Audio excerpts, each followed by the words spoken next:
3.5 million people.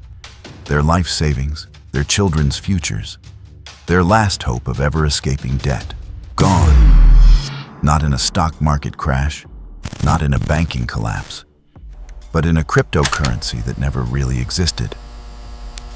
On paper, it was the next big thing. A Bitcoin killer. A revolutionary financial system that promised to make early believers rich beyond imagination. In reality, it was nothing more than a beautifully packaged illusion. An empty shell controlled from a laptop, not a blockchain. No decentralized network, no real mining. Just numbers on a private server that could be changed at will. At the center of it all was one woman, Ruja Ignatova. Oxford-educated, impeccably dressed. Red lipstick, designer dresses, diamonds that caught the light under arena spotlights. On stage, she wasn't just selling a coin. She was selling a dream. You are not too late. You are early. By 2016, people around the world had started to believe her. Villagers sold their land. Families remortgaged their homes. Workers emptied decades of savings. Entire communities convinced themselves that OneCoin would be their lifeline out of poverty. Then, in October 2017, Ruja Ignatova boarded a flight from Sofia to Athens. She never showed up to her next big event. Her phone went dark, her email stopped. Witnesses say she got into a car with Russian-speaking men after landing in Greece. And then, nothing.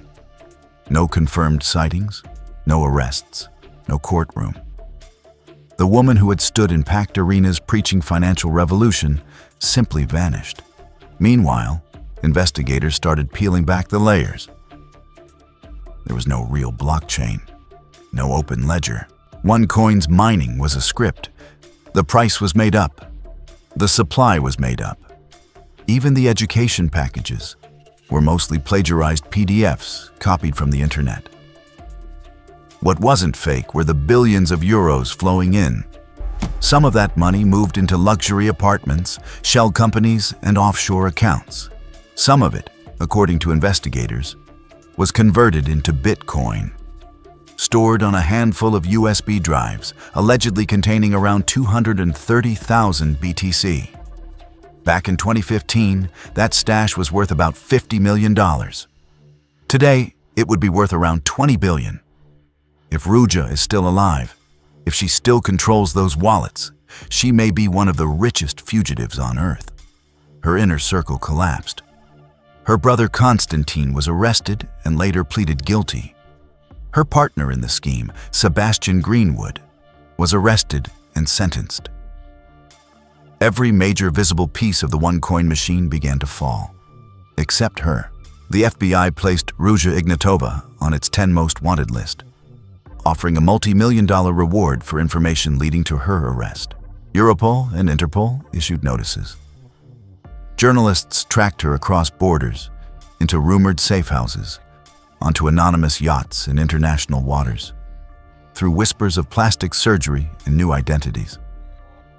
Yet, as of today, Ruja Ignatova exists in two places only: in the shattered finances of her victims and in the mythology of a criminal who pulled off one of the boldest financial frauds of the 21st century, and then walked off the stage before the curtain fell. This is not just the story of a fake cryptocurrency. It's the story of how a single, carefully constructed lie can hijack hope in dozens of countries at once, and how the people who believed that lie are still living with the consequences. This is the story of OneCoin and of the woman who became the ghost of the crypto world, Ruja Ignatova. Ruja's story begins in 1980 in Bulgaria, where she was born into a modest family that would eventually flee to Germany when she was 10 years old.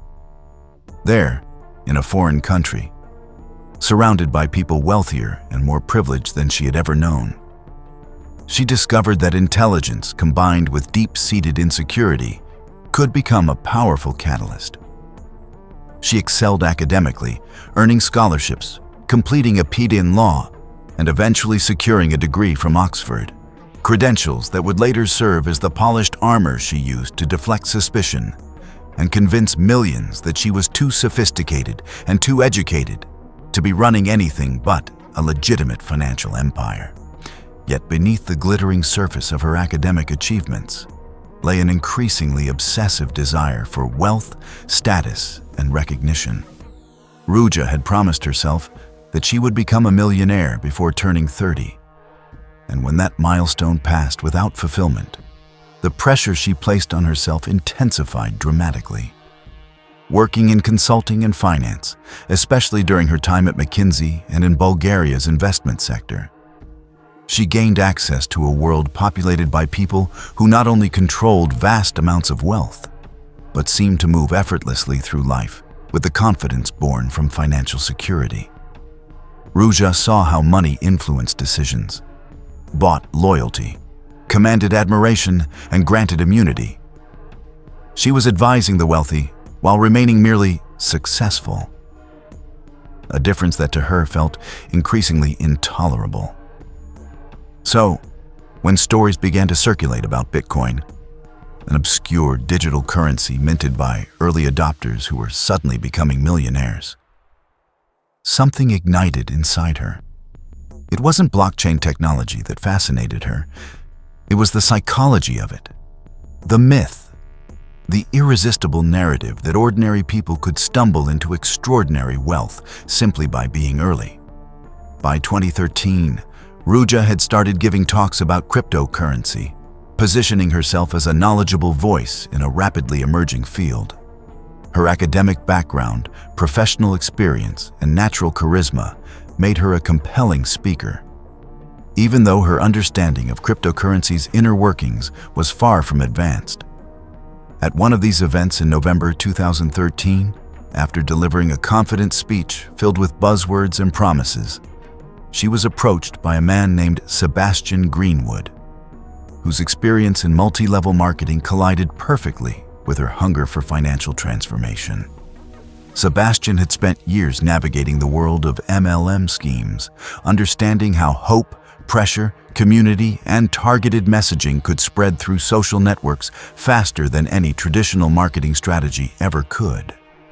He suggested merging the excitement around cryptocurrency with the recruitment-based structure of MLM, creating a hybrid system that would encourage people not only to invest, but to bring in more investors. It was an idea that would change everything. Together, they created OneCoin, a project designed from the outset to attract people who didn't fully understand blockchain, but deeply understood the fear of missing the next big wave of wealth.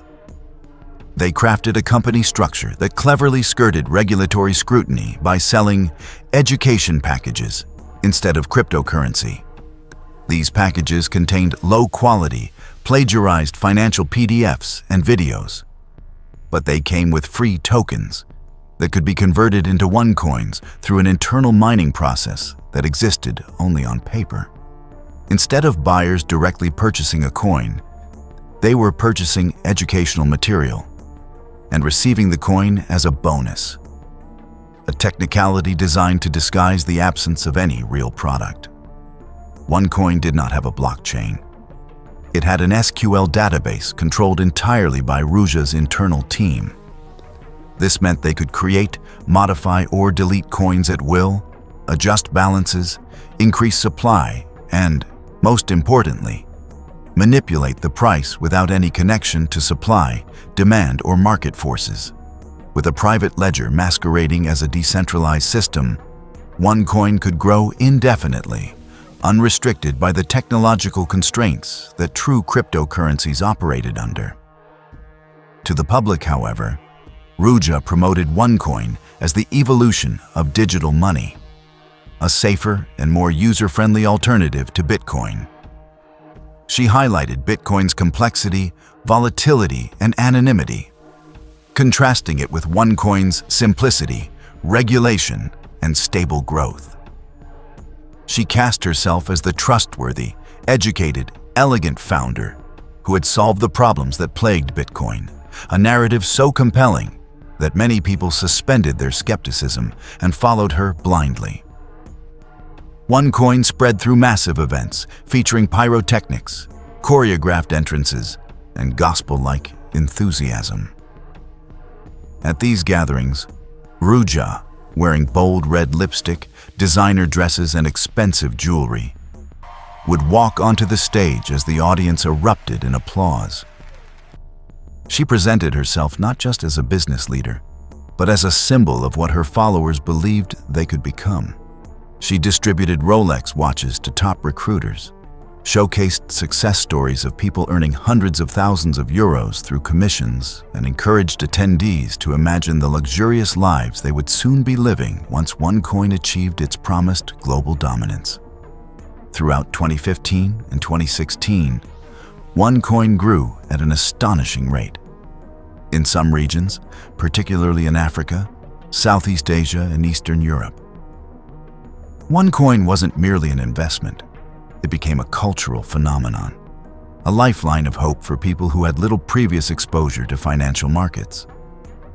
Families sold homes, farmers gave up land, and entire communities pooled their resources to purchase packages that they believed would guarantee a better future. The emotional weight of these decisions, combined with the persuasive pressure of MLM, recruitment tactics, created a powerful self-reinforcing cycle.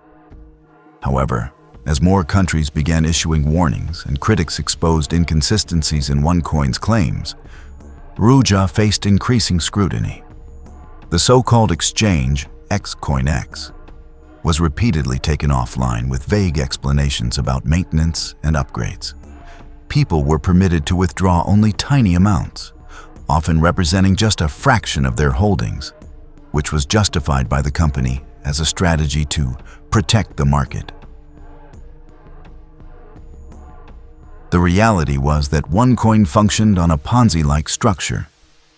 New money was required to pay earlier investors, and once inflows slowed, the system became unsustainable.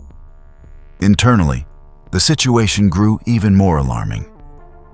OneCoin had already exceeded its supposed 2.1 billion coin limit, exposing the lie at the heart of its fake blockchain. To solve this, Ruja announced a new and supposedly more advanced blockchain with a vastly expanded supply of 120 billion coins. She insisted that the price would remain stable and that all existing coins would be doubled as a gesture of gratitude. It was a mathematically impossible promise, but it was psychologically perfect. Instead of questioning why the supply had increased so drastically, investors celebrated their sudden wealth boost and rushed to buy more packages. Behind the scenes, however, financial cracks were widening. Money laundering became increasingly complex as banks froze accounts and regulators blocked transactions. To bypass these obstacles, Ruja and her associates funneled funds through offshore shell companies, luxury real estate, and high-value assets. Her affair with financier Gilbert Armenta intertwined romance with criminal logistics. But when American authorities began investigating Gilbert on unrelated charges, he quickly turned on Ruja, providing investigators with recorded calls and confidential documents. Realizing the walls were closing in, Ruja prepared her escape. On October 25, 2017, she boarded a flight from Sofia to Athens. Witnesses confirmed that she landed and left the airport in a car driven by Russian-speaking men. From that moment, Ruja Ignatova disappeared so completely that not even the global reach of the FBI, Europol, or Interpol has been able to confirm a single verified sighting. Law enforcement agencies eventually arrested her brother Konstantin, who pleaded guilty and received a 20-year sentence, as did Sebastian Greenwood. But Ruja herself remains missing. The theories about her fate are numerous. Some believe she lives in Dubai under a new identity, protected by powerful individuals to whom she may owe favors. Others think she underwent plastic surgery and moves through Europe hidden in plain sight. There are darker theories. that organized crime figures eliminated her to seize control of the funds, or that she was murdered and discreetly buried or thrown into the sea. There are also persistent rumors that she spends much of her time on yachts in international waters, remaining outside the jurisdiction of any nation-state. One particularly striking detail fuels the mythology surrounding her disappearance. The 4 USB drives, allegedly containing 230,000 Bitcoin, given to her in 2015. At that time, those coins were worth roughly $50 million. Today, their value hovers around $20 billion. If Ruja still possesses those wallets, she could be one of the richest fugitives in history, living comfortably while millions of victims continue to grapple with financial devastation. The collapse of OneCoin left behind profound damage. Shattered savings, broken relationships, bankrupt families, and an enduring sense of betrayal. It remains one of the largest crypto-related scams ever. Not because of its technological deception, since there was no technology at all, but because of its exploitation of human emotion. It played on hope, trust, fear, ambition, and the universal desire for a better life. The numbers were fake, the blockchain was imaginary, and the promises were empty. Yet the belief people placed in Ruja was devastatingly real. Today, the FBI still lists her among its most wanted fugitives, offering a $5 million reward for information leading to her capture. Her story is a haunting reminder that the most dangerous scams are not those built on complex technical mechanisms, but those built on simple psychological truths. People don't invest in algorithms. They invest in narratives. And Ruja Ignatova crafted a narrative powerful enough to consume billions of dollars, millions of lives, and perhaps even her own. The queen of crypto vanished into the shadows, and until she is found, if she is ever found, her story will continue to symbolize the terrifying power of a beautiful lie.